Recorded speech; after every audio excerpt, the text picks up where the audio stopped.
Welcome back to the details. President Abdel Fattah al-Sisi on Friday greeted Ethiopian Prime Minister Abiy Ahmed over winning the 2019 Nobel Peace Prize for his peacemaking efforts with Eritrea. The president hailed the award as being a new victory for the Black Continent and its leaders who always seek to end all conflicts and disputes in pursuit of stability and development. Ethiopia and Eritrea, longtime foes who fought a border war from 1998 to 2000, restored relations in July 2018 after years of hostility. The prize, worth around $900,000 will be presented in Oslo on December 10th. Ethiopian Prime Minister Abiy Ahmed has been awarded this year's prize for his efforts to achieve peace and international cooperation, and in particular for his decisive initiative to resolve the border conflict with neighboring Eritrea.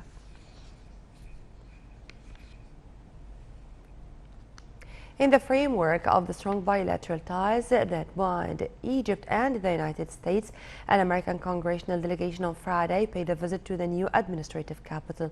During the visit, the delegation made a brief tour at the capital and expressed their admiration over the many development projects being implemented there.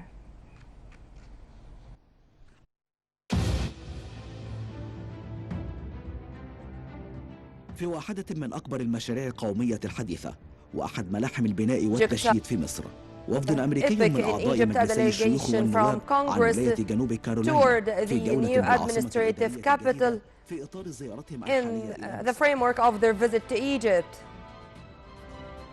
The congressional members stopped in the most important sites of the new capital, expressing their admiration and hailing the achievements on the ground, describing the capital as befitting Egypt and its position and a turning point on the scale of new modern smart cities internationally. It is amazing.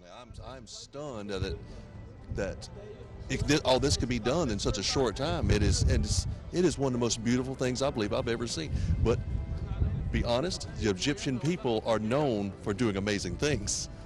Your people built the pyramids and the Sphinx. You're a very amazing and industrious people, and I am so amazed by all of this. Absolutely breathtaking. I'm excited for what you all are doing here, and hope that the partnership that we have with the United States as well as the state that I represent flourish because of this visit. Oh, it is a very beautiful place. The prospects are so wonderful. The energy to put it all together is so outstanding. I think that this will be one of the most beautiful capitals in this area and perhaps in the whole world when this is done. I give compliments, high compliments to President LCC for the vision of making this happen. I mean, this is most impressive. This entire development and the vision behind it is incredible, and it's a phenomenal feat to pull off. And I think that the vision and the effort that is behind it is very well thought out, and that I think it has enormous potential for this country.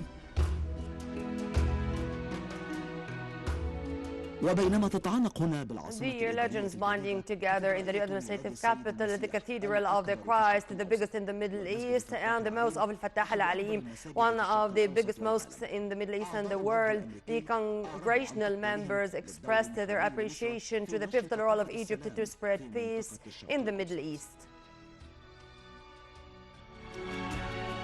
I think it's really neat to see the diversity that you've included with the mosque and the cathedral, and just the ambitious project you've done, making a very modern, beautiful capital right here. Description just does not really get it until you actually get here and see it. It is fantastic, and I applaud his vision for no minorities and making everyone feel valued in the new Egypt. It is delightful to be here. The congressional members also appreciated Egypt's efforts led by President Fattah al-Sisi to combat extremism and to instill religious tolerance along with the development path, the social path in the country. We want to expand the cooperation, the trade, and we want to work together. The United States is a very young country. We're only 250 years old. Egypt is thousands and thousands of years old. Your history and your heritage is so stunning. and I just love it here. You have a wonderful, beautiful country. I want to expand on the trade, expand on the cooperation. I think we can learn a great deal from you.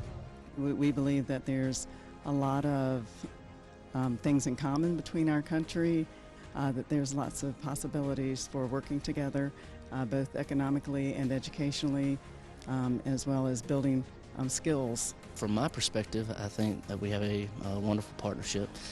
As with any partnership, we want it to get closer and want it to benefit both sides even more so than it currently does. So that's part of the reason we're here, is for South Carolina to continue trading with Egypt, but to increase that, and then to increase our communication, and whether it's education, health, or economic trade, and especially agriculture. I think that the attitude and the mindset of the Egyptian people, especially under President SCC, is of such that we will be able to break down barriers, establish new relationships, and perhaps our country should work even closer and closer in the days ahead. الوفد الأمريكي The American delegation expressed their support to the economic reform plans adopted by Egypt and touched its... I just love it here. And your people are so beautiful and so nice and so kind to everyone.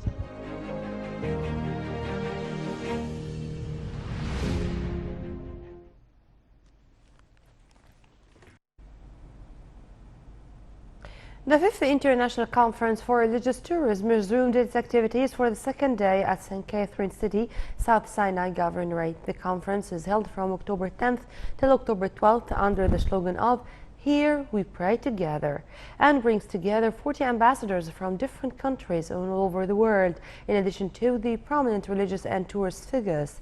The event aims at extending bridges of interreligious tolerance and opening dialogue for laying the basis of world peace in line with the teachings of the heavenly religions.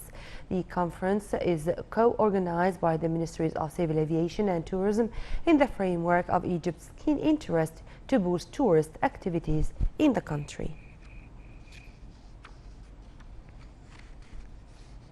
The Coordinating Committee of Parties and Politicians condemned the Turkish assault as being a blatant breach to Syrian sovereignty and a flagrant violation of all international laws and norms. The Democratic Al-Ghrail Party called for an immediate halt for the Turkish aggression and held Turkey accountable for any breaches to the rights of Syrians and a return of Damascus to the Arab League.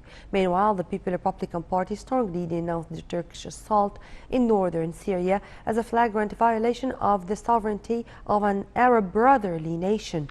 Also, the Conference Party deemed Turkish President Recep Tayyip Erdogan as being a war criminal and called on the international community to launch an international criminal probe in order to hold him accountable for his deeds. The Liberal Egyptians Party further urged the expulsion of the Turkish ambassador in Egypt and to sever diplomatic ties with the aggressor country following its offensive on Syria.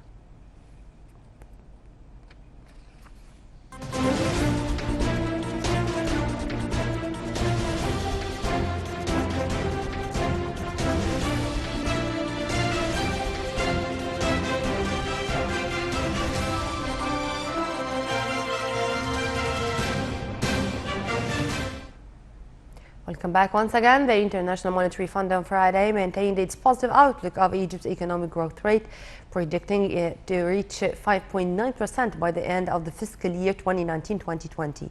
The IMF also lowered its expectations on the inflation rate from 10.7% to 9.6%, citing an improvement in financial market indicators, boosted investor confidence with the recovery of tourism and natural gas sectors. The international lender hailed Egypt's economic stability amid the international threats resulting from an escalation in trade war between the two largest economies, the United States and China, as well as regional geopolitical tensions relevant to attacks on oil fields and facilities. The IMF added that the performance of the national economy largely promoted since the launch of Egypt's economic reform program in 2016.